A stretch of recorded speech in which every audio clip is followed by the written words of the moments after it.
Uh, Huh. well, we can't hear you either, if it's any consolation. Can you hear us? No. No. No, she said she couldn't. All right, well, I think we're live, guys. Welcome, everybody. We got Patrick.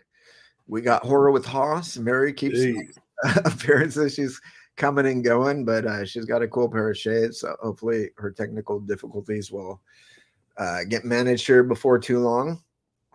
But yeah, this week we are discussing Late Night with the Devil, uh, which I quite enjoyed. Let's go around real quick and give your sort of initial impressions. Patrick, what'd you think? I thought this was an outstanding film. This is what IFC Midnight's all about. This is the type of movie that comes out there, and there's a lot of overhypeness about other studios, about what they pick up, what they put out. But this is just following the IFC rule. They acquire and put out some amazing films, and Late Night with the Devil is definitely right up there. Yeah, I think this movie got a lot of hype, and I think it possibly got overhyped for a lot of people. But for me, it pretty much lived up to the hype. Boss and the Heezy really enjoyed it. Could have been scarier though. Yeah, I don't really find religious horror scary personally because I don't have a religious background really. So, mm-hmm. um, but I really liked it. What do you think, horror with Hoss? Well, I mean, I thought it was very entertaining, and it really made you feel like you were watching a broadcast, like from the, I guess, 70s era, the 80s, whenever the whole satanic panic stuff was going on, and the great intro. I was like, I recognized the first time I streamed it. I recognized that Michael Ironside voice. I know that voice anywhere, and it was like, oh man, this sets the mood great. Mhm. Oh yeah. And yeah, it's just off and running from there, and the way it would give the behind the scenes part, that's really cool. So yeah, I really liked it, and it was definitely one I had to pick up. I streamed it the first time, but I had to get the steelbook when it come out. So I didn't know that that narrator was Michael Ironside until like after I'd watched it. I didn't oh yeah, recognize the voice, but yeah, I heard that voice. And I was like, I know his voice anywhere. I thought, oh hey, we got some audio with Yay! Mary. hey, Yay! I got it can't hear going. you now. Um, I thought maybe the night owl had possessed your streaming service. yeah. I zapped it out. What did you think of this one, Mary? I like it. I like this one as much as Werewolves Within. Ooh, certainly tied for High fifth. praise indeed. I give a yeah. Well, in my book, I love those two. This one and that one. Yeah. The ending was a little rough for me, but what are you gonna do? But I didn't make a deal with the devil. People talked about that ending, but if you go back to it, it's pretty simple. It's a simple ending. I mean, it's easily explained. Um, but I think a lot of people thought that he just went off the rails, but he didn't. And when we get to there, we could talk about it a little bit more. It's quite clever, actually. Yeah, it's I think it lost some people at the ending because it sort of broke the general premise of the film being found footage or whatever, in a sense. Didn't bother me at all. But yeah, No. we'll get there. We'll get there to the end. Let's take the long route though. The scenic. Yeah. So the film starts with that little documentary part. We already discussed Michael Ironside was the narrator, but it set the stage pretty well. I liked that it used actual footage from the 70s. It showed like Manson and shot some Vietnam footage and stuff. And I think it sort of helped set the stage for the show, personally, which I thought really felt of its era. I thought they were very successful in that sense. but yeah, we meet Jack Delroy and his show, and they sort of talk about the Grove a little bit, Mm-hmm. uh, Yeah. which seems like it's based on Bohemian Grove or whatever. Um, but pretty interesting. What did you guys think of sort of like the format of the initial documentary and the sort of the contents thereof? Patrick, what did you think? Well, for one thing, what they did really well, was they intermingled a lot of facts. I mean, this is shot sort of like a documentary type film, and it really has that documentary feel with the facts. You mentioned the Bohemian Grove. That is actually a real place. Yeah, That's actually a true place, and it has all sorts of high power people, sort of like a Freemason type of organization, if not a Freemason organization. And I thought there was a lot of, like I said, a lot of facts thrown in there. You know, a lot of characters that were taken off real life people, and there was a lot of thought into research into this film, and it really clearly shows if you're paying attention to it. yeah. What did you think, Hoss, of that sort of Uh, intro? oh yeah, I mean, I thought it set up good and really just showing, um, Jack Delroy that he was willing to do whatever he could to try to compete and get better than Carson because he mentioned Johnny Carson as the main competition, and I think it feeds into that more. It's like maybe what all he may have done to try to get that to happen, but it's just yeah, and the way it just seemed very genuine, like something that would have been of that time period, the way that they pulled it off. So I really liked it. Yeah, I thought like throughout the film, Jack is uh he's like a really comes off as a likable dude, you know what I mean? Uh Mhm. and it's sort of interesting. We'll get in sort of discussions about like sort of obviously he's has some ambitions and he's wants to be successful in his ventures, and he sort of goes above and beyond to do that. Uh, but we got Heroic Waffles in the Heezy. What's up, dude? Now Waffles is Hey, back. hey. Man, it's been a long time since we've seen Waffles. Yeah. Um, Mary, what'd you think of that opening? I like it. It felt, like real.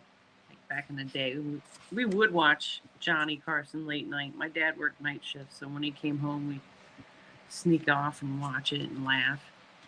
Mommy like, keep it down. You guys are so loud, but it's so funny. It it did feel like it would be a show from that time, for sure. Yeah, they really nailed it. I like the sketches too, where they show like they come back to it, they loop around, but like they show him doing the caveman sketch. Like, oh, I'm here making your saber tooth stew. It's like so cheesy, but really like felt of the time. That was like sort of how those sketches were, you know.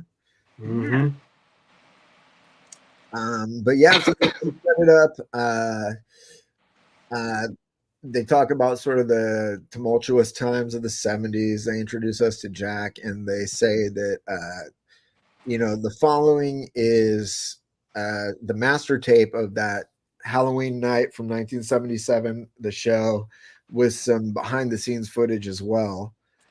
Um, and then they go into it. So let's get into the show itself. Of course, Jack's got his sidekick, whose name I'm not remembering. Gus. Yes. The amazing Krista. Oh yeah, the amazing Christy. Gus Yeah. the bus. Well, I gotta say one thing about Gus. When I first watched this movie and they first brought Gus onto the stage, I have to admit, I sort of laughed because Gus sort of reminded me of the guy from Scanners. Uh, uh, Oh, Oh yeah. Yeah, didn't he? He looked like him minus the glasses, but he had that persona of the guy from Scanners who got his brain blew up by none other than Michael Ironside. Michael Ironside, yeah. I thought that was a little bit of a deja vu, a little bit. He was very good. I thought the whole cast was very good, but he played a very convincing sort of sidekick too, sort of second fiddle. Even when he like raises concerns about like what's going on with the show, the dude just like the producer just like smile harder, just like falling into his like little beta role. It was pretty funny. Yeah. But yeah, so we start. He's giving like his little heartfelt intro. Tells the whole public like, hey, you guys are the only people that matter, in my opinion. It's not the sponsors or the celebs or anything like that. But yeah, so we established it's sort of like Halloween. The show is in a little bit of trouble rating wise, and it's the beginning of sweeps week as well. So they're trying to do something special. But yeah, so we first meet I guess it's all paranormal stuff. So we meet the amazing Chris Stew, who is a psychic medium. And what did you guys think of this character? Nice coat. Yeah, he was pretty fancy. Yeah. Nice golden coat. He sort of reminded me of he's from those a lot of those fake psychics like or mediums or whatnot. Like Uri Geller. Yeah. Yeah. It came across as one of those types. At first, what really was cool about it was seemed like he was doing it, and it isn't until a little later that we find out how, which we already know how they do it now. I would say anybody who goes to see a medium, do one thing when you go and watch, and that is answer no one's questions. If they're a medium, they don't need to ask you anything; they already know it, right? But I thought I liked his character. I didn't think his character was a scam artist or a fake, or I thought he really believed in what he was doing. He didn't really differentiate between like clearly he really did receive some kind of signal from a mini or something. But like and he didn't act really any different. So I got the sense that he was a little bit of a shyster because his like assistant was like screening everyone, but at the same time, like I don't know, it seemed like he might be more perceptive than your standard person since it didn't really phase him that he heard from Minnie. I guess it did ultimately kill him, so who knows? Yeah. Yeah. Sorry, go on. No, I was just going to say, that first person that he thought he was, making a connection with, and then he played it off like, oh, it's went away, Yeah. He did a way of covering for himself, but yeah, it was there. He definitely played the part of it, like she said, that jacket, the whole wardrobe, everything. Yeah. And I guess because it went pretty poorly on that first dude, it sort of like helped reinforce that it was like a live type of event. You know what I mean? Because it wasn't like it just showed like not everything was going to go smoothly, even though the dude was whatever entertaining for the show and whatnot. But he was pretty spot on with the next people. Of course, we do find out that his assistant had like screened them earlier. Asked some questions, yeah. But I remember when James Randi, who was a famous musician. In fact, he's actually a pattern off the next guest. But I remember when John Edwards, he was a very well-known medium. One of those. He had a show on and everything, and he was popular there for a second. But I remember how the amazing James Randi, went up there and basically just broke it off some, explained how he, debunked how he did it, and that included having people standing in line with earpieces in their ear and getting people to answer questions, and then they would feed those answers to John Edwards, who also had an earpiece in his ear, and they were. There was a movie with Steve Martin that was like that. He was getting information from the people in the back, and they were doing the same stuff. Played the preacher, right? Yeah. I can't remember the name of it. But they still do it. People like Benny Hinn and Joseph Prince and whoever else are out there, charlatans out there, they still do that shit. Get that information out there, put it in their earpiece, and then, oh, by the way, is there someone named Jonathan, Johnny, and sure enough, someone will fall into it, Yeah, I guess people are suggestive, as Carmichael Haig says later. He does, yeah. Yeah, so the Christu obviously gets that real transmission from Minnie. They have to go to a commercial break, but he's clearly like, I guess he is in a bit of distress, It's like a pretty intense signal that he's caught.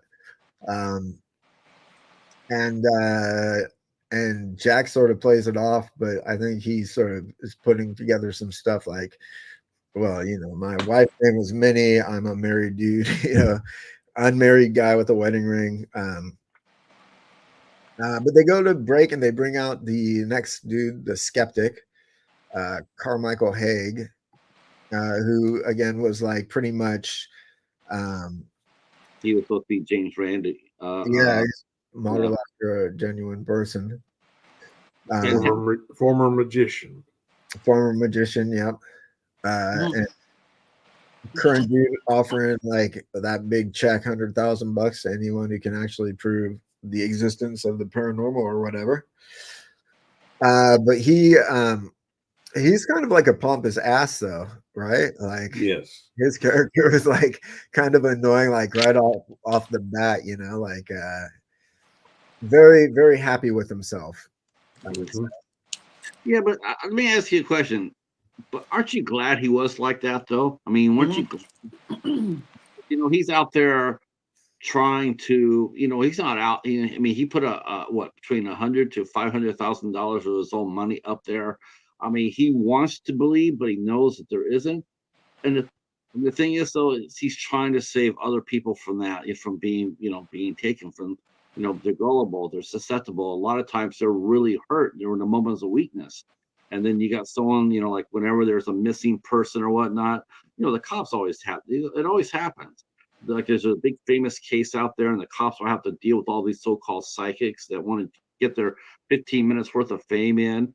I mean, it's and they exploit it. They exploit the families of these people that are involved in tragedy or whatnot. You sort of like to see those guys get their comeuppance.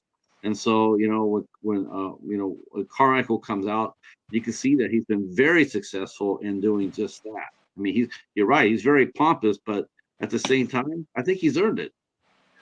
Yeah. Well, I don't think you can really earn pomposity personally. Like you can earn a certain amount of credit and stuff and like self-esteem, I guess. But he basically like was overly pleased with himself in an almost narcissistic way.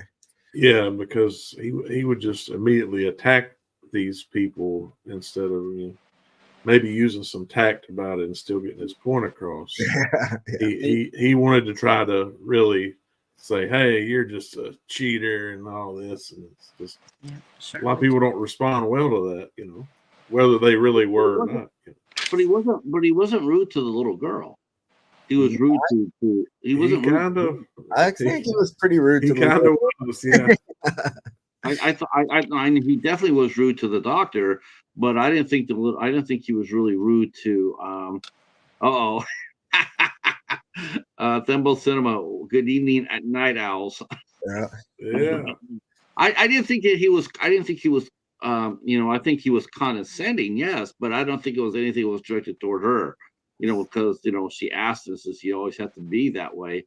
And part of that, I think it is too. It's I think part of where he got is, I think where he got that from was the fact that I think after a while you get rather cynical yourself, seeing all these people, despite what you're telling them, like you're showing them, like this is, over and over and over, like this isn't real.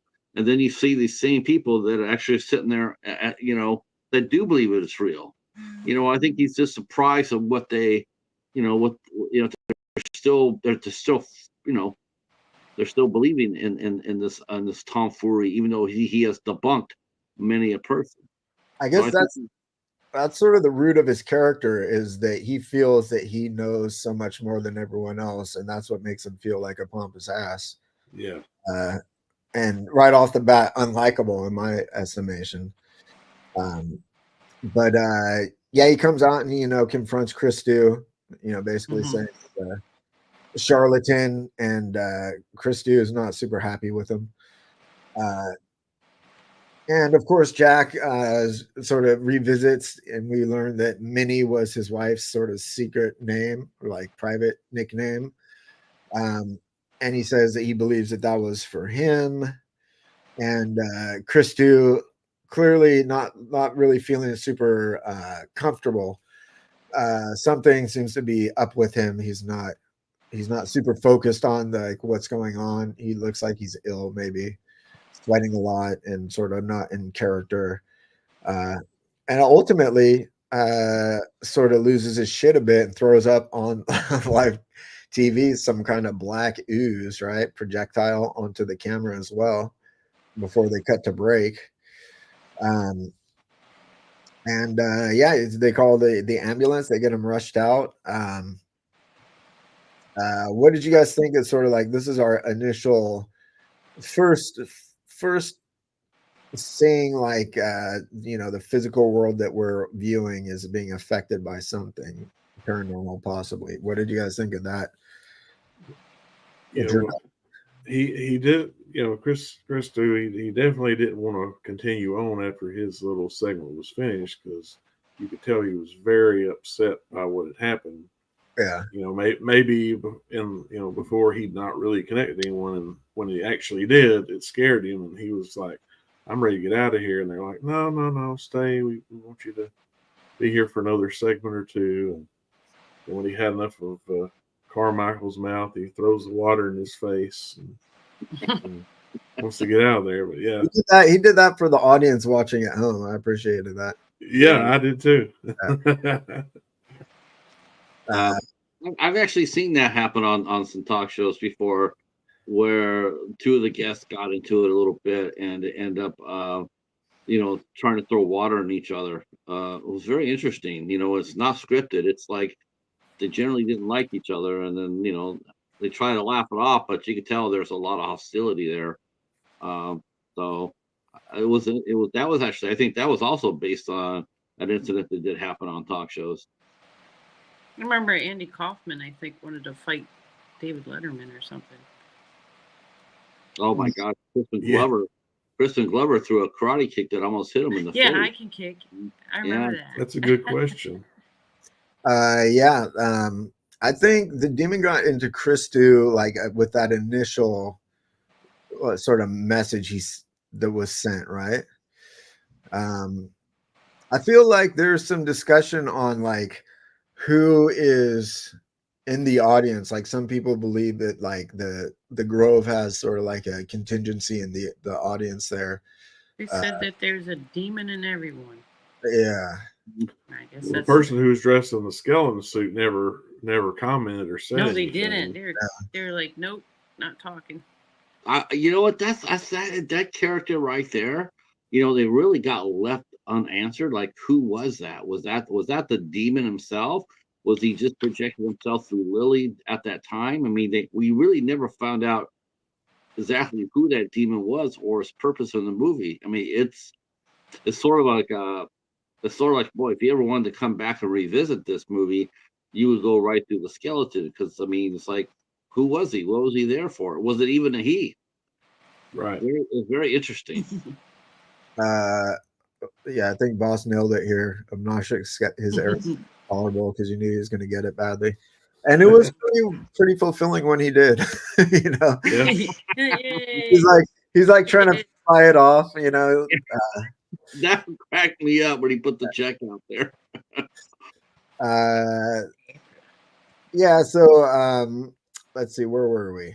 He threw up the black crap. He threw up the black crap. They cut to commercial, and then when we get back, basically that's when They go to June or something. I was trying to remember her name. Yeah, June, and Lily come out. Mitchell. June Mitchell. Dr. Mitchell. June Ross Mitchell. Yep. June Ross. Ross. Now she was clearly single, I believe, with a hyphenated name. So maybe her parents were like, she took, I don't know. It was weird. You know, I feel like hyphenated names weren't really big in the 70s. So interesting choice. But yeah, we meet her and we meet Lily, and we get Lily's backstory, and we get sort of introduced to Diabo. First Church of Abraxas. Yeah, First and Church that dude of that runs it. Yeah, they got Dabu. Yeah, and they do like a little segment, and interestingly, they say like he believed that whoever witnesses their sort of like sacrifice or something, right, will sort of fall under their spell if you witness it or whatever. Little foreshadowing. But yeah, she was like survivor of the suicide demon cult, who apparently was adopted by June, and was also being studied by her or whatever. And she's got this book coming out, so that's why they're there. And there's something happening between Jack and June, right, that we don't really know. I've heard it. Some people say that they believe that he was unfaithful to his wife with her before the wife died. Definitely possible. I thought that when I rewatched it, and then I rewatched it, and then I didn't think so. I think he met her afterwards. I got that feeling too. Yeah, he went up to the Grove with a different purpose in mind. Yeah. I'm interested to get to when we talk about sort of his trip to the Grove and the outcome of that. But they're basically right now they're setting up, and Jack, he's a little bit of a dick. He does a little bit of a gotcha moment, like, hey, you know, June, why don't we, do a demonstration? Even though he was like, she didn't want to, and he just sort of like pressured her into it. Yeah, she was pretty much just coming on to talk about her book that she wrote, and not really go any further than that, I think. Now, did you notice how both Gus and June reacted to the subject matter? You know, being, devil possession and whatnot. And it's because during the 70s, man, I remember this like yesterday. They had satanic panic, and it actually went to the 80s, like the mid 80s. But man, it was because a lot of the movies like The Exorcist and Rosemary's Baby and whatnot. There was a lot of occult films, occult theme films that came out in the early 70s, and the pulpits were up there saying how everything was devil possessed, all the music was devil possessed.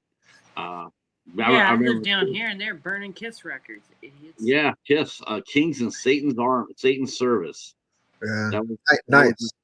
Yeah, I mean, people laugh at that now, but it really wasn't a laughing matter. I mean, you would be shocked to see how many books and records were destroyed, and how many people were. They're still trying to do that here. Well, yeah, they certainly are. Yeah.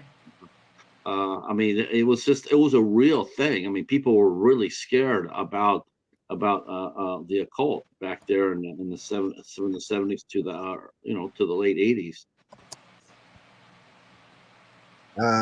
Well, either way, he puts her on the spot, and they do decide to do a demonstration. Of course, Lily sort of helps like push June into it as well. She's like, "Come on, let's do it," prove the doubters wrong, I think is what she was like. Yeah. They doubted that what she was saying was true and not her book. Yeah. Yeah, and so they I thought it was funny. They bring out like the sacrificial dagger and all like the skull bowl and like all this shit on the table for when they come out set dressing. I was surprised at that myself. Were you surprised, Ben? I mean, did you see it as just props, or were you sitting there going like, how the hell does she get all those? How does she get all those off the house that got burned? I mean, wouldn't you think that they would have gotten all those, all that when they collected evidence and stuff like that? I was like really surprised at how June acquired those pieces. That was interesting.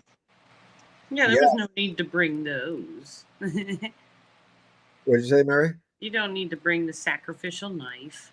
Yeah, like, oh, let's make an appearance. Can you go grab the sacrificial dagger for me, please? Yeah, let's tie this girl down. Let's get that human skull bowl. Yeah. Like, it was pretty funny. But yeah, so they basically strap Lily down with restraints on. I mean, whatever. It was pretty silly.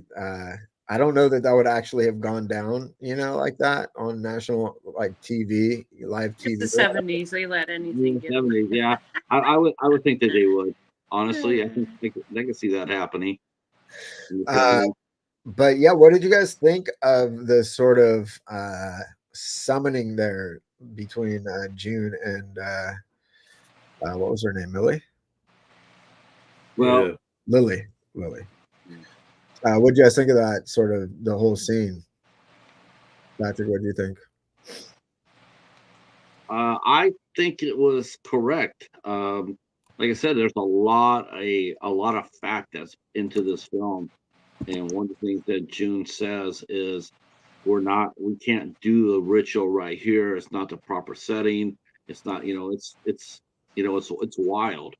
If you go back to a Dark Song, you see how they made their spell. They made their circle. They put their salt around. They put the wards in place. Everything that you could do to protect yourself when you try to conjure. And when they were in the studio, they couldn't do any of that. In fact, June almost had like almost like a last, break the glass type of moment when she had her incantations wrapped around her neck. But there's still no wards, and there was no wards. She was not protected. So I just felt like that played very true to life, and she really didn't want to do it. She was scared to do it. She was scared to talk to Mr. Wiggles. I was like not comfortable at all. And I thought the actress who played her did such an amazing, and her and Lily both. I mean, they were amazing. I thought June was particularly good. Her performance was particularly good. I do too. Lily was good too. She was kind of a little like over the top, like acting wise, as far as like sort of some of her line delivery and stuff, but it worked for me. She was definitely selling the creepy part with the way, even Looking before they did the little summoning, with the way she would look at the camera and just that dead stare, and it's just like, ugh. Yeah. Makes you feel uneasy. And then, when Jack was expecting something to happen, but then when this demon starts talking to him directly, he was not expecting that. Yeah. And especially when it sounds like his dead wife's voice coming out there towards the end, he was like, he just that really was unsettling for him. And I think before maybe he just thought it was like, maybe he was a little skeptical himself, but that definitely made a believer of him. And when Abraxas sort of comes out, or Mr. Wriggles, I guess, comes out, he does say, "Oh, look, my old friend Jack. We met below the tall trees or whatever." And Jack plays it off. I don't believe we've had the pleasure. And but yeah, that demon was just stirring up general shit, talking about like how June thinks Jack's so attractive and whatnot. It's like, Jack, the Jack and June went up the hill thing too. yeah, it was funny too, because like the first time you hear her say fuck, and the second time it's censored, like the censors can finally catch it in time. Yeah. It was pretty funny. It did beep that time. That's right. Yeah. Yeah, I thought that was a pretty good scene. Like you get there's a physical transformation that takes place as far as and also like a auditory one with her voice, which pretty much like those two things are not super fakeable, you know what I mean? Like if they were just charlatans or faking it or whatever. So I thought that was pretty good. And there's like a moment where the face gets really weird. It's like sort of like snaps, like it's gonna big bite. Jaw, yeah, big jaw, and of course at the sort of at some point the chair levitates. And Right. yeah, they cut to break, and of course Jack's pretty pleased. He's like, "What the fuck, dude? This is big time." And his producer behind the scenes is sort of like confirming that. Well, I guess we forgot to mention that like on the previous break, the producer told him that Christy had died. Yeah. Grand Crystal died. yeah. Don't tell anybody, but he died. Yeah, Yeah. No, we wouldn't want anybody on the show or the audience to know that happened. And also Gus is behind the scenes trying to like say, hey guys, let's not fuck around with this shit too much. Yeah, knock it off. Again though, but that's how it was back then in that case. I mean, both June and Gus, they have beliefs in the occult. And I think that rang true, Gus coming up there and saying that, initially you look at him and say, well, how would he know anything about that? But during that time, a lot of people knew about that. They would have crusades and revivals and tent meetings where people would come out there, and that's all they talked about was the occult and the devil worship and the possessions and everything else. So it wouldn't have been all that far gone to know that Gus actually has a little bit of a layman's knowledge about what they're messing with. And of course, Gus does also find out about Christu, and that really freaks him out. And so, like, he's saying, "Hey, look, a lot of the crew." He's kind of sort of like the voice of reason, to be honest with you. Like, this is trying to be, yeah, getting out of control, and then the dude's just like, "Smile harder, bitch." It's like the producer was a sort of a shiesty bastard. Oh, yeah, he was. He was just like, "We're paying you to do this job. Go out there and do it." Yeah. I mean, which in a sense, maybe he's just like a hardcore sort of supervisor or whatever, but like, he was very pleased. I mean, neither of them were too concerned with the implications of having the devil in the studio, and were more sort of pleased with the fact that it was, they were getting a 30, maybe even a 40 share, 40 share, yeah. Yeah. And their sponsors, when people were going to be knocking down their doors, so they were like, and we're back, baby. So I feel like, yeah, that the actual moment was a little wasted on them. But we come back and Carmichael is almost like angry. He's almost like pissed off about, and I guess he's not afraid to show it. But yeah, we also during the break we see he goes over to the spot where they were at and is sort of like investigating and shit. Yeah, he basically like sort of like has a tirade against June, right? And is upsetting Lily and whatnot. And Jack also saying like, didn't you just see what we just saw? Like you can't explain this away. And he's like, oh no, and so he goes and decides to do a demonstration of his own. Yeah, he gets Gus and sort of is going to do like hypnotize. Yeah, he's going to hypnotize Gus and expose his greatest fears or whatever. What did you guys think of sort of this scene and how this part shakes out? Patrick, what did you think? I thought it was an amazing part. I was blown away by the hypnotism part. With he brought out his watch and he was able to make it slow then fast. I mean, he was. I mean, I swear, you almost sit there and say, well, for someone who's debunking this, you seem to have a lot of gifts on your own side. Right. And it's like, where? I mean, how much exactly? Because he was known as a musician first, so it's like, just how much of that how much of that magic is you, and how much is not. I think one of the reasons why Jack sort of got snippy with him was the fact that I think Jack was realizing a little bit, especially after he saw what happened with Lily, that, well, I'm becoming a believer here. Maybe I was a little bit skeptical at first, but then here it happens, and now he's starting to, and now, yeah, I think that's the reason why he was a little snappy. But then, Carmichael goes down there, and not only he hypnotize Gus, he hypnotizes everybody. That's a lot of skill. Including us that are watching, like we're watching from home of this broadcast. Right. Yeah, but not Lily though, because like during this, she's like, why is he acting so weird? Didn't work on her. No.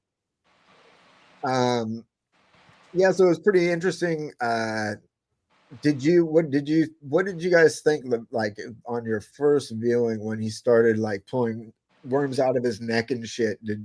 Did you think that like that was really happening within the world of the film, or did you guys think that something? I thought he hypnotized him. Yeah, I thought he hypnotized him too. Yeah. Pretty gruesome though. I thought it was wild, especially pulls the belly open part. Yeah, starts pulling the belly apart. And I guess almost everyone in the studio audience and a lot of people at home were hypnotized, including me. Mm-hmm. So then he basically says, look, you guys were all hypnotized. What you saw was not actually what happened. And Jack can't believe it. No one can really believe it. So they play back the tape, right? Mm-hmm. And then we see that he did, in fact, just like hypnotize him and give him suggestions like, you hear some like spooky voices, disembodied screams. And he's like, my skin's so itchy. Yeah. Take his shirt off. Power of suggestion. Yeah. And Jack doesn't seem super happy with that at all. He's like, hey, you son of a bitch, why are you debunking my shit? Right. But he also feels a bit like a chump, right? Mm-hmm. And Lily's like, well, hey man, fuck you. Why don't we play back the segment that I was on as well? So it should be exactly as you say, right? And so that's what they do. And we see that, in fact, no one was hypnotized, and that was actually happening. Mm-hmm. And we also see a little bit of a glitch there. And Jack's like, hey, what the hell? And so they go back frame by frame, and we see like his wife in one of the frames, sort of mid-cancer with a bald head and looking kind of sickly, standing behind him. And with her hand on his shoulder, And there. Petito the Demon has something to do with that, though, because, come on, seriously, here you are, you're watching the playback. Are you seriously going to think that Jack could come up with that idea of slowing it down, way super down, and then frame by frame? You think he came up with that shit by himself? Well, that's what Carmichael thought. Yeah. He had a little push. He had a little push that, they're sort of pushing him, manipulating him that way to bring it out. And because come on, it's like no one's gonna think about things like that. Well, also, true to the time era, he says, roll back the tape, and we all know that on videotape there is no clear imagery like that. It's no frame by frame, like right DVD quality shit. So that was a little phony, but still pretty effective. I mean, I thought the whole treatment, like the way they did the color correction, everything to really make it look like it was shot on video, was like very believable. I thought it looked like a show from that era, in general. But yeah, and then of course, yeah, Carmichael loses his shit totally, and just like is now believes that Jack is really like sort of masterminding this thing, and was like exploiting his dead wife and all this stuff for ratings or whatever. But shit sort of pretty much goes off the rails. Yeah, she starts turning electric and shit. She turns all electric and shit. Yeah. Yeah. What It did goes you- through the shit. ceiling. It goes through everything. Oh yeah. Then No. does it zap people in the audience too, or? Well, it just starts shooting out different places. Yeah. Okay. I didn't know if they got away, or I know They everybody started on running. stage They was started getting it. running. Yeah, it caused a bit of a panic. And then she sort of like, you know, grabs the electricity, and of course her She head, gets split, right? she gets her head splits open, and Mr. Wriggles Wriggles out. it wriggles out, and of course Gus, being the voice of reason, says, you know, He thinks he the can. power of Yeah. Christ power of compels Christ you. compels Yeah. you. That made me laugh. I have to admit, that made me when he came up there was saying that from The Exorcist. That made me laugh. But then poor Gus, man, he got Yeah. he bought the farm Gus. pretty hard. At least it was quick, Yeah. That's true. but pretty brutal.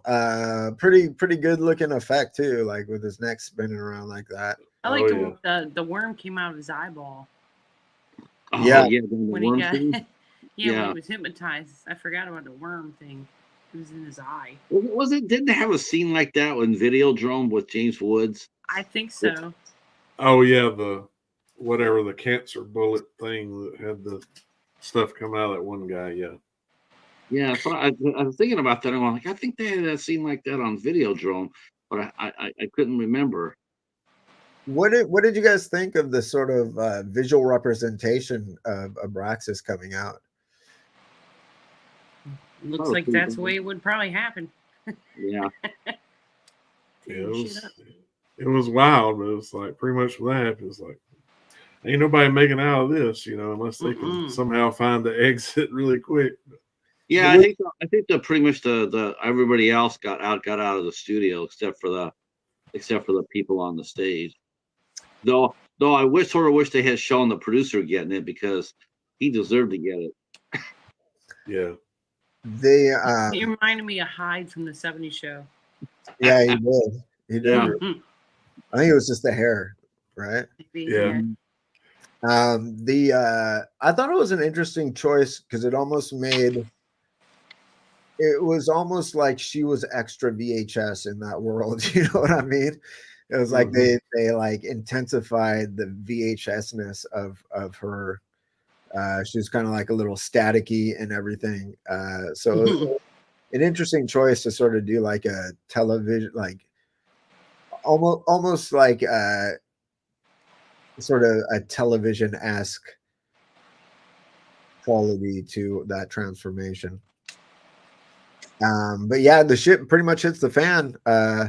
And Carmichael's like, "Oh dear God," and like, "Oh, here, please," and he tries to take the check, buy the demon off. Yeah.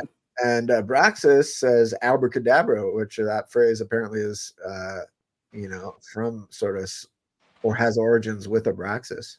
Mm-hmm. When Lily mentioned that to Jack, abracadabra, he goes, right. That was sort of like a little bit of an in joke, because David Dalmalkian had actually played Abracadabra, a character named Abracadabra in the Flash TV show. Oh, okay. Abracadabra. Yeah. Turns into a witch. Turns into a bat.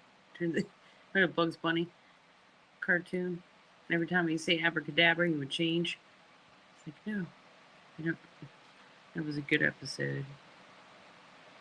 Dylan's saying, I don't think they need to go so CGI heavy, but he also liked that they leaned into the static look. I was more interested in the gorgeous set where he finds his wife. Yeah, we'll get there in a second. Basically, at this point, Jack we sort of like go into his mind a bit, right? I think this is where, if you don't mind me, I think this is. Oh, go ahead, Ben. I'm sorry. No, you go. Go ahead. A lot of people have the ending. Were confused about the ending, but the fact of the matter is like, without really saying it, they really didn't go into it that much. Into the groves. I mean, I think he started realizing that. One of the reasons, if you really think about it, if you really watch his behavior, Jack never was skeptical, never once. He believed in what Christy was doing. He believed what Carmichael was doing. He believed in what June was doing. Never once did he just sit there and laugh outright about what was happening. His mind was open. He was open-minded because he already knew, because he had already done that in the past. We'll talk about here in a second, but he had made a decision, to save his show, because he was trying to save his show. His show was going down the tubes, and he was desperate to save it. So he went out and basically made a deal. This is the interesting part. There was some kind of bargain struck, but I don't believe that he knew that his wife was going to be involved in that. Right. What did you guys feel like he sacrificed his wife for his own family? No.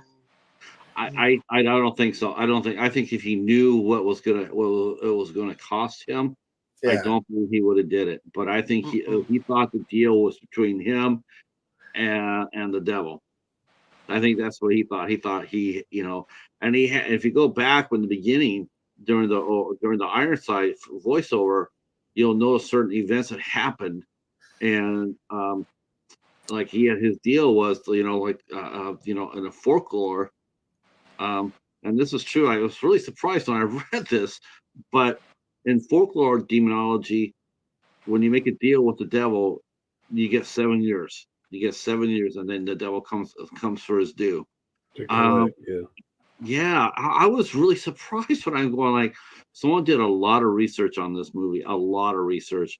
And so really was, in beginning, you see 1969, when Jack took over the show, he had 7 years. And so when you go back up to where they are at now, it was 7 years to the date where Jack was due to pay his debt, and they took his wife. Is that true? Did he go up to the Grove in 1970? I think he came in because the show happened in 1976. 77. 77. So he must have came up there in 1970 to the Grove, made his deal with the devil there, did the rituals, and then he had 7 years. But he never had 7 years of success. He was always second fiddle to Johnny Carson. Right. He would get close, but he would never quite get there. So I got the feeling like, it was that he went to the Grove to push himself over that hump or whatever. You know what I mean? That's what I thought. But he ended up beating. But you know what though? He did get his deal. He did get paid. He got what he wanted, except just not when he wanted it. He got his desire. He beat Johnny Carson on that night. He got a 40. As far as the ratings he was getting, right? So the obligation was fulfilled.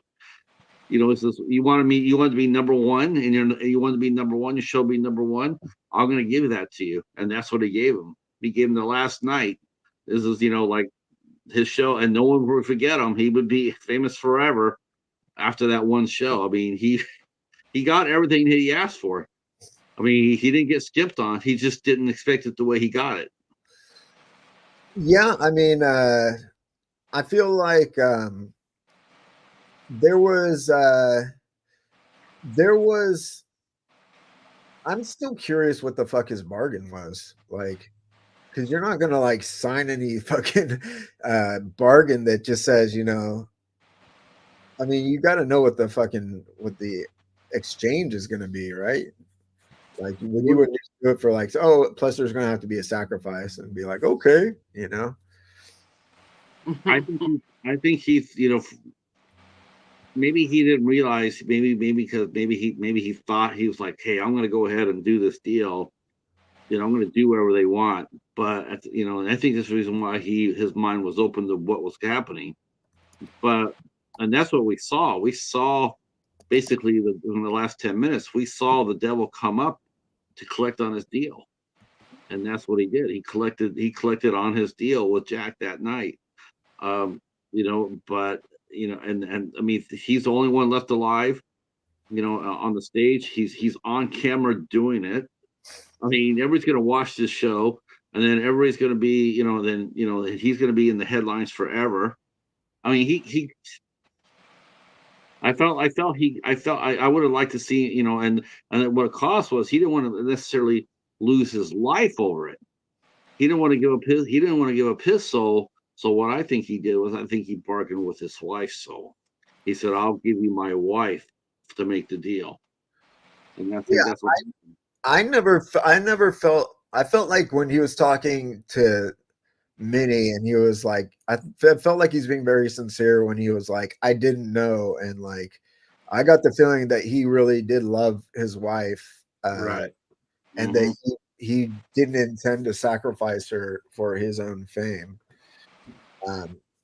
But maybe I'm just a rube, who knows? I think what it was is, when the deal was made, he thought, okay, well, whenever it's time to collect, they're gonna come from me. So as long as I set my wife up where she'll be good, then if something happens to me, she'll still be all right. But yeah, I don't think he would have bargained with her life, because you could tell he really genuinely loved her. And especially when it said that show where she came on, that was one of the highest rated shows he had. I don't think that was an act at that point. I think he was genuine in how he was then. So yeah, it was a whole it was a whole interesting segment here at the end, because it is the departure from the found footage style, and we are clearly inside of his mind at this point. And yeah, so we see him sort of, the Diabo comes. We got Skeletor from the fucking audience there. yeah, a group of people around him, the Cavendish group possibly. And yeah, it was interesting. So we see that, like, Diabo is still sort of playing a role here, with this whole exchange. And we see the big executives got some word gauntlet, and he's like inking his deal. And then the sort of doors open, and we got Minnie there in her deathbed, in that room, and they sort of have that moment. David Diggs, what in the heezy? What's up, dude? Oh, look who's back. A little taste, a little style and taste. That's right. Yeah, what did you guys think of this scene with Minnie? Sort of the culmination here of his mindfuckery. I think he realized what he had done. I think he had I don't think he knew. Maybe he knew, maybe he knew, maybe he didn't. Maybe he didn't realize that his wife was going to die instead of him when he made the deal. Maybe he should have read the fine print a little bit more. I do believe that when we saw him sign his contract with UBS, I do believe that probably was his deal. I think that was probably his deal. And really, honestly, when you're up there and they have like a, here's a 300 pages, just sign here. How many of us actually do that? Okay, yeah. Well, this guy, one of this guy says so. Okay, and you don't take the time to go there and spend 300, go through 300 pages. You just don't do it. Nobody does. Everybody says, just sign these papers. Okay. Well, now we got you and your wife. It's like, I signed one of those a few months ago when I started my new job. I was just like, whatever. Yeah, I should read this, but there were. I mean, I had been employed with that same company for 10 years, so I was like, what the fuck, Evan, blah blah blah. It's I okay. started reading it, and there was a point where I said, fuck it, and then I knew that if I looked deeper, I was going to see something about my wife Minnie, and I was like, fuck. Well, yeah. But yeah, he certainly feels remorse in that moment. He certainly feels like whatever bargain was not worth it. Whether he knew he was going to be sacrificing his wife or not, we see genuine remorse, feels like to me, and horror, and like just a deep sadness as well. I did wonder how that dagger got there, because I was like, wait a minute, didn't he leave that on stage there beside the girl whose head split open? Like, Yeah, I mean, I've seen this movie I think 3 or 4 times now. What did you guys think about this whole sort of like little segment on your first view? Is this anyone's first viewing of the movie? No. it was the second time I'd seen Second. Second time for me. What did you guys think of the sort of change in format between the found footage and the sort of voyage into his mind at this point? I thought it was great. I thought it was blended together fantastic. good. Yeah.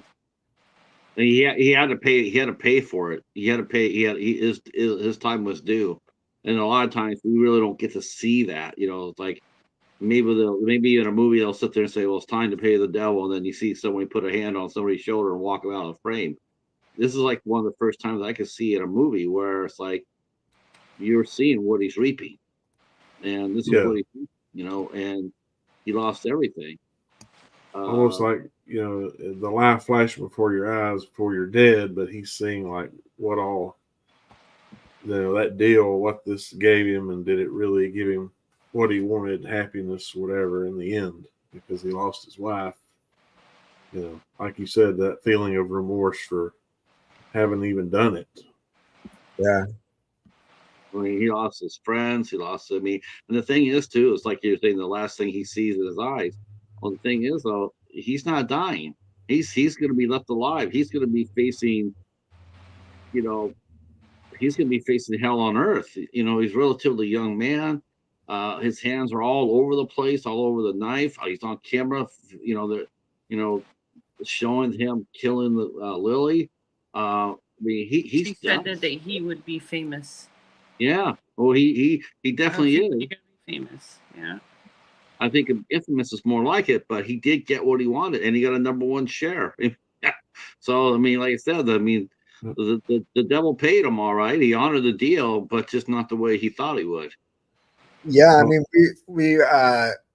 so Minnie says, "Hey, look, I'm in a lot of pain. Why don't you just do me this final kindness and like stab me in the heart with that sacrificial dagger you got handy there?" Mm-hmm.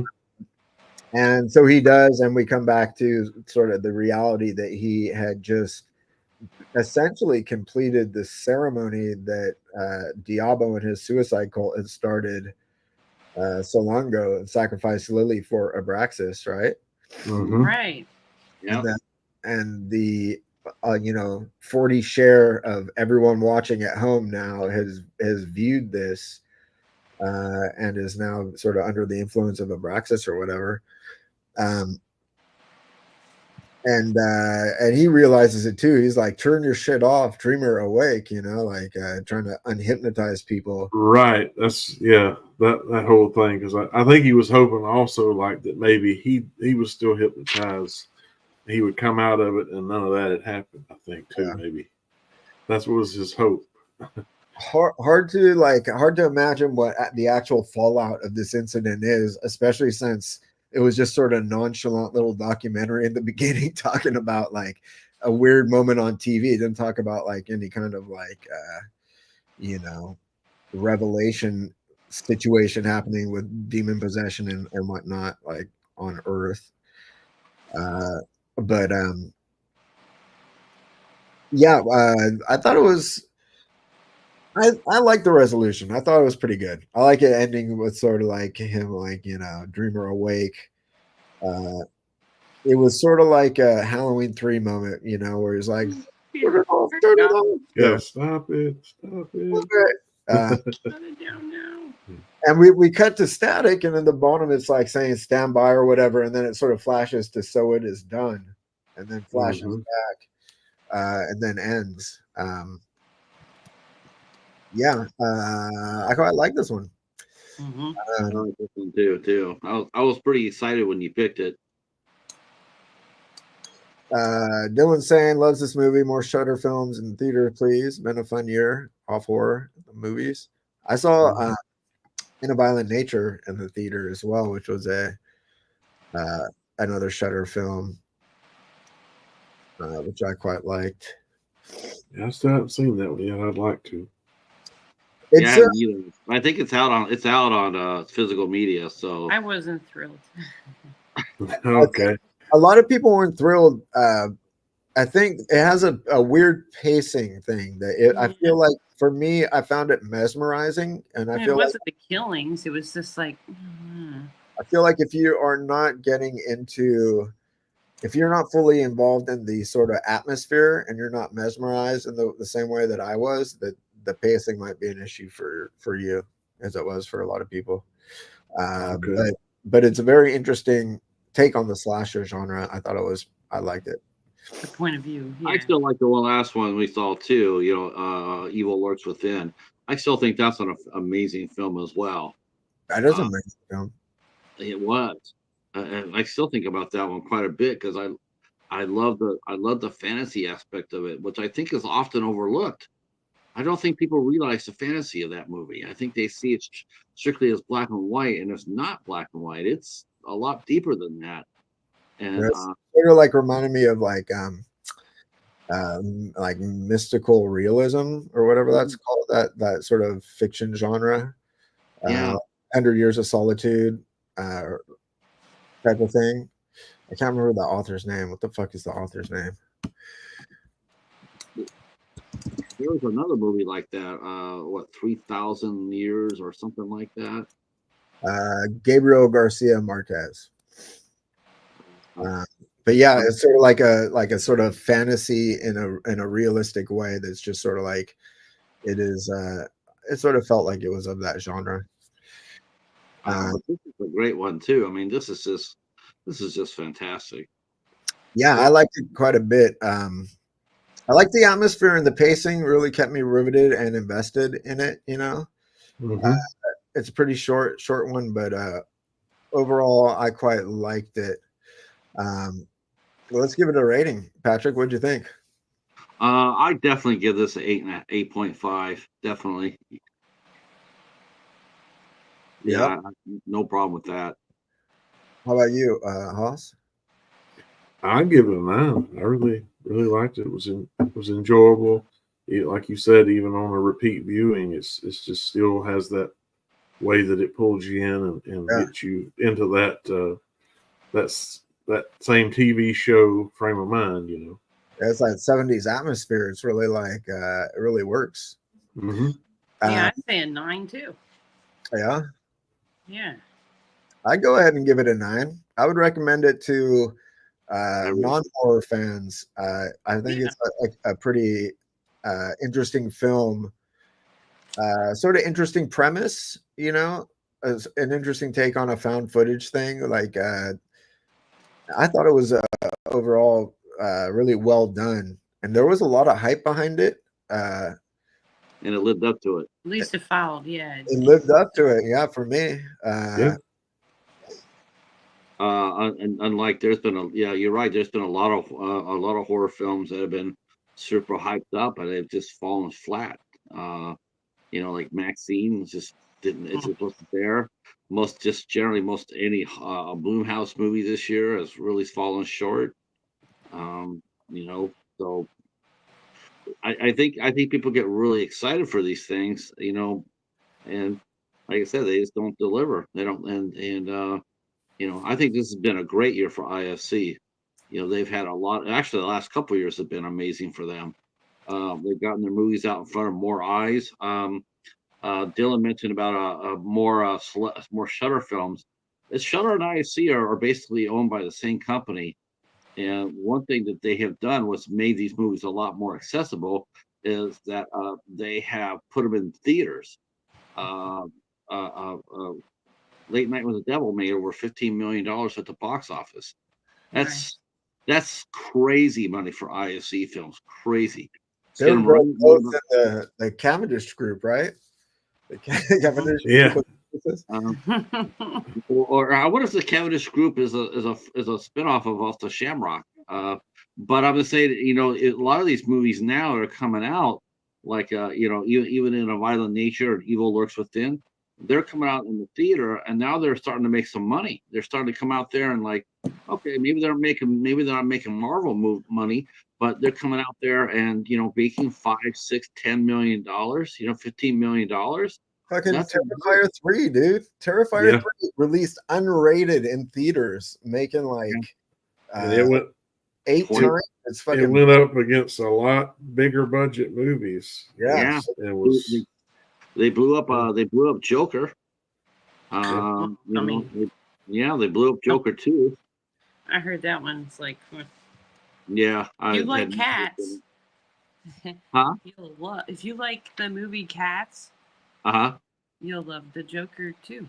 Oh, okay. So it's heavy in the musical, huh? They sing, they dance, and they sing some more. If you love Lady Gaga, I guess. No, thanks. Pass. Hard pass. Well, also, I mean, Joker had to follow the first film, which was really good. So that's true. It was already going to be a tough act to follow, and I guess they just fumbled it a bit. I haven't seen it, so I can't really say. Like, I'm not likely to see it anytime soon either. I did go see Terrifier 3 in theaters though. You would like that movie Stream? It's called I've heard Stream. That one. I think Dylan mentioned Strange Darling. That's one I would like to find. Hopefully that will come through soon. Darlings? I haven't seen that. Yeah, I want to see that one. Strange Darling. I mean, that sort of reminds me of a movie called Holiday, and in it on New Year's Eve. On New Year's Eve, there's 2 hitmen that are out. They're playing chess with each other, basically. Who can outdo the other one? It's really interesting. Strange Darling was really good. I actually felt like it was a little predictable in a weird way, because I had heard like that there were so many weird twists and turns and go into it blind, and so like I felt like, okay, well, the most like strangest shit is going to be the thing that happens, and so I sort of like was ready for it, I guess. But it was a good film. It didn't really surprise me too hard, but I liked it quite a bit. It was very well done.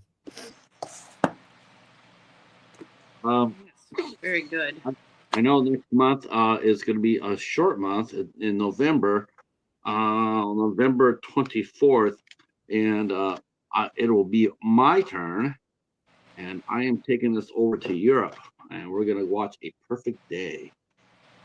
Now, this is not an IFC midnight title per se, but it is a IFC movie, and it's one I promise you will like. This is a fantastic film. That did Toro?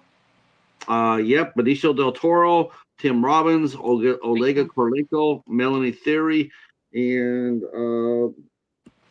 one other gentleman who his name escapes me, but it's a great movie. It's really good.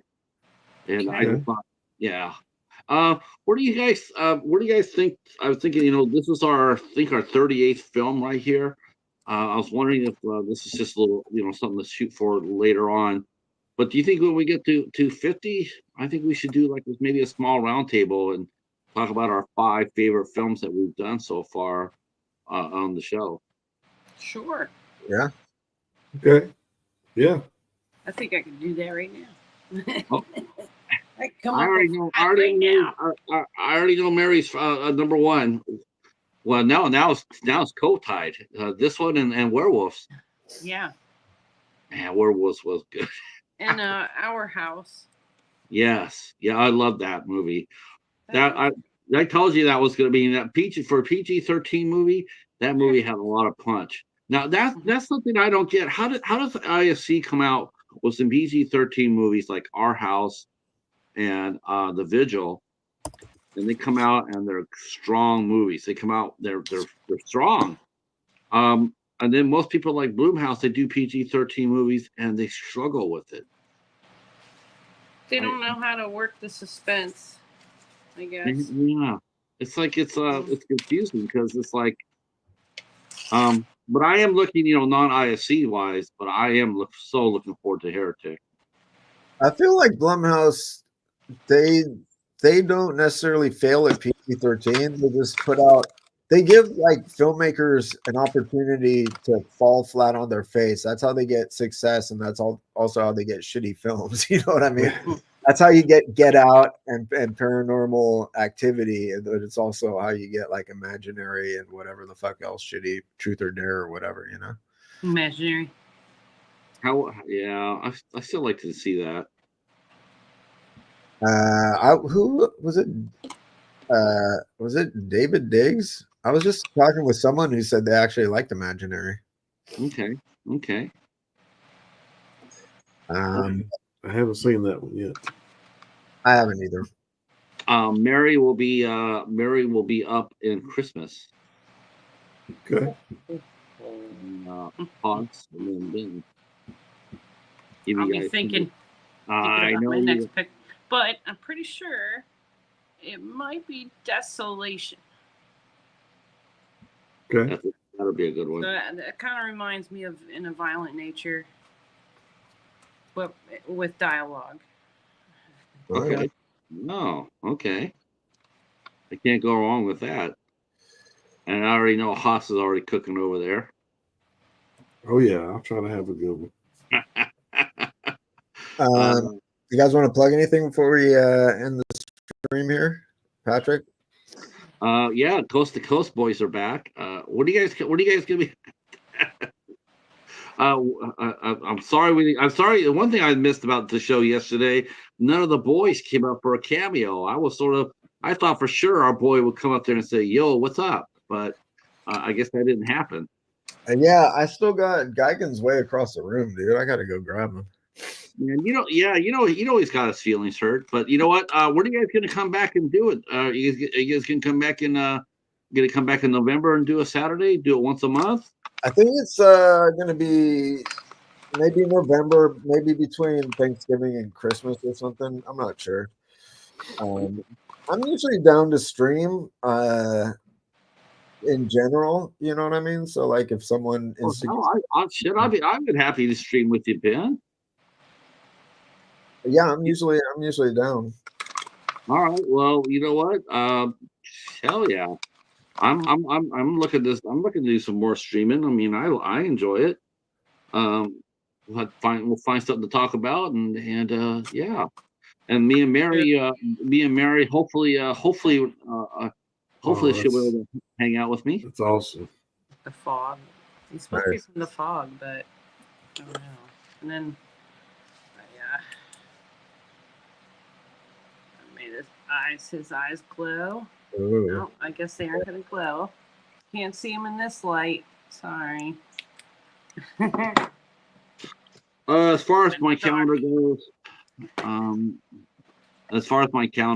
it's I'll just plug I'll plug in the 29th. That's Tuesday the 29th. I have DeRay coming back onto the show. DeRay, also known as Rainbow Fright. She'll be coming out with me on Tuesday the 29th. So at 8 o'clock. So if you guys want to come out with perhaps I think she has the best voice on YouTube. Yeah, I would agree. She's got a great voice. I would love to see them remake The Warriors just to have her come out there and be the DJ. Yeah. Still for that. House, what you got going on? I not really promote, but I did want to show off. I finally got this in last week. I did the Hell House umbrella release, so I was happy to get that in with the. How is it? Is it Hell House from the 70s or I still haven't had a chance to watch them yet, but I'm really looking forward to getting into this and seeing all the films. So is that the Hell House from the 70s or the Hell House from the 2010s? It's the Hell House LLC, the 1 through 4. Oh, I just watched that. I just watched that. I just did a show on that today. Yeah, I thought I saw that come up in my list of videos and stuff. Yeah. Yeah, did, good thing you didn't watch it because we got sort of spoilerish.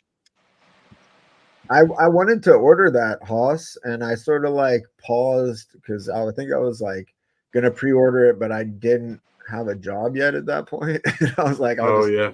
hold off. But I did rewatch Origins earlier this month, Mhm. which I quite liked. But yeah, that's a sweet set. Thank you. Yeah, I had to get my pre-order in on the new Terrifier one. I didn't do the real big one, just the standard box set. Yeah. I think like you have to really have space or something to be able to like want an art body pillowcase. Yeah. I think you gotta have like a whole area dedicated.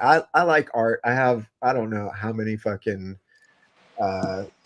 copies of Terrifier and Terrifier 2. It's quite a bit. I have that umbrella. This is art collection and everything. And I'm also gonna get this next one, of course. But even I don't want a fucking art pillowcase. No, Not I looking don't like it not that looking- much. I have an art blanket. Oh, do you? Okay. Yeah. I would only get an art item as long as it was art with a cat next to it. That's the only way it's going to happen. I'd That's love to what see it that on a is. coffee mug. Is It's what? that picture I made you, and then I turned it into a Oh, blanket. that's right. That's right. That's right. I think It's art with a cat. Yeah. it's Yes. I think it's just amazing in general, like that Terrifier is. It feels like it's been accepted by the public. You know what I mean? And it's Yeah. like, that's a pretty extreme fucking movie to be released in theaters. To be released unrated in theaters, and then to do well in the box office. You know, it's like He's in that movie Stream that I watched. He's one of the killers in it. okay. Oh, okay. It's like 4 killers. So. And he was in the mean one with Yeah, I've got that Oh. one. I heard that was pretty awful. I heard it was pretty good. It was okay, but I mean, he kind of does the same thing he does with art because he doesn't actually talk, Yeah. but the The same thing mannerisms in and all that, Stream. he's Same still pretty comes across pretty funny in it. Yeah, he's I met him at a con once. He's a cool dude. And we gotta like the girl who played played the little girl, Cindy Lou. She was pretty dope. Crystal Martin. I thought she did really well. Mary, do you want to plug anything? No, not really. Just everybody go get their mammograms. Cancer month, you know. Get your prostate check and get your mammograms. Oh, that's cool. That's so cute. I don't know. Can you guys read that? War Club. Yeah. Oh yeah. That's right. You said you made those, right? Yeah, I made these, and I made me and my 2 nephews these ones that say Golub Family Horror Club on them. Nice. Because we get together and watch horror movies. That's all I want to plug. How old are they? They are 13 right now. Oh, they're at a good age. Oh yeah, they're ready. They're ready for last night. They're ready for late night with the devil. Yeah, dude, my nephew Danny, because he saw like an advertisement for it on Instagram, and he messaged me and he was like, "Is this any good?" And it was before it was actually out, and I was like, "I don't know, I haven't seen it yet." So yeah, it was pretty good, Danny. If you ever watch this, 9 out of 10. Yeah. Expose Danny to the IFC Midnights, Ben. Yeah, we started off with horror comedy, sort of like ease them into it, and then we've watched a few genuine horror movies, and we even watched on the last time like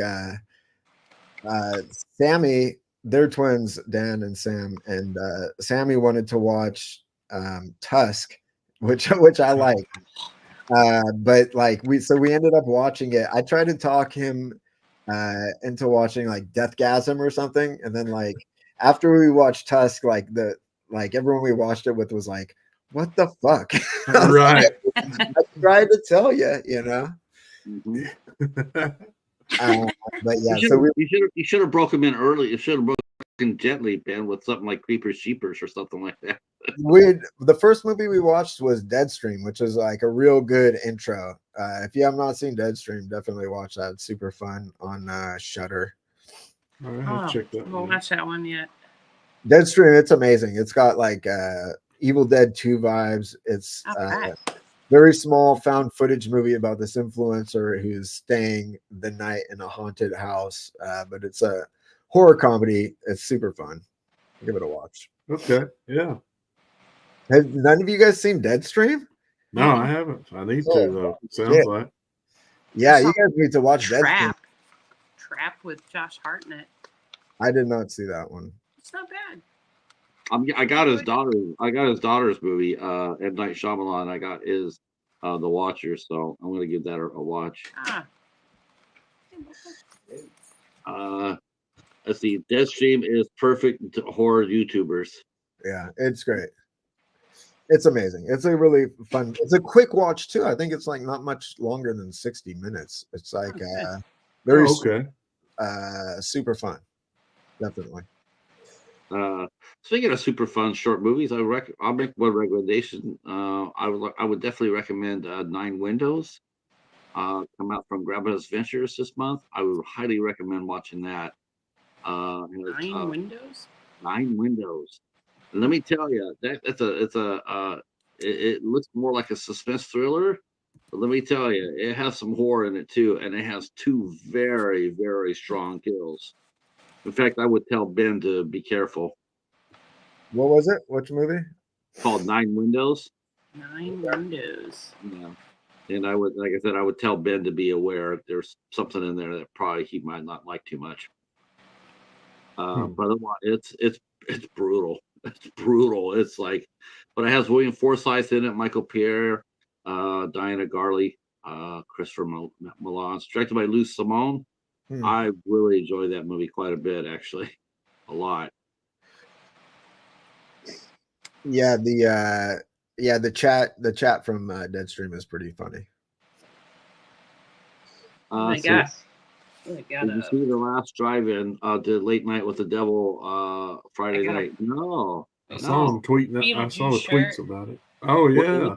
What's he doing stealing our ideas? Man, can Bob do something on his own?